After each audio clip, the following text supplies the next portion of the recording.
I just want to sort of open up with a couple stories. One is actually a Peter story. Peter actually introduced me to this whole notion of prizes, and working with Tom Khalil over the past few years, we've tried to bring that to the federal government. And one of the big events, the Ansari XPRIZE, I was out there in the Mojave Desert when Burt Rutan was flying his Spaceship Two. Peter came up to me just before the launch attempt was going to be made, because Peter was going to introduce the NASA administrator who I was working for at the time. He said, "Tell me something about the NASA administrator." So I said, "Peter, Sean is a big Cleveland Browns fan."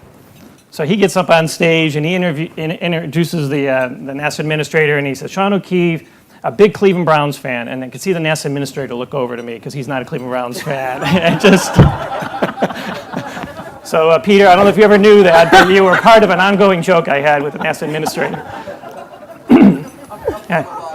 Yeah, okay, well, thanks. And the other story I wanted to bring up is during my time at DOE last year, energy, although on the rise in interest, is not nearly as big as it was now. And I was concerned that we needed to hire a new generation of folks, particularly in the federal government, that would be sort of more entrepreneurial, more innovative.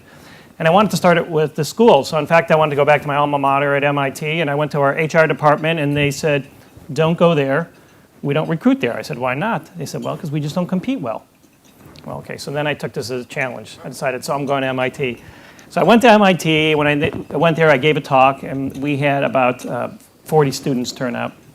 And it was a good turnout. I then talked to the president of MIT afterwards, Susan Hockfield, and I mentioned to her that when I looked at their graduating list of students at MIT, over 40% of the undergrads and grads were going to careers in financial services and consulting, and 0.3% were going into public service.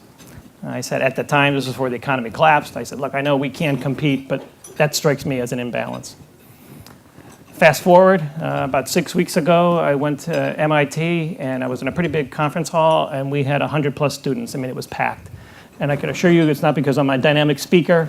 It's just because there's just a tremendous pent-up excitement and energy that's out there with regards to issues on climate change, on energy, on public service, on an opportunity to do things different. They see a new president who has brought a new esprit de corps in terms of working for the government. As one of my colleagues said, working for the government's cool again. And so I think we have a great opportunity before us. And as we get further in the discussion here, look forward to talking about some of the exciting things at the Department of Energy.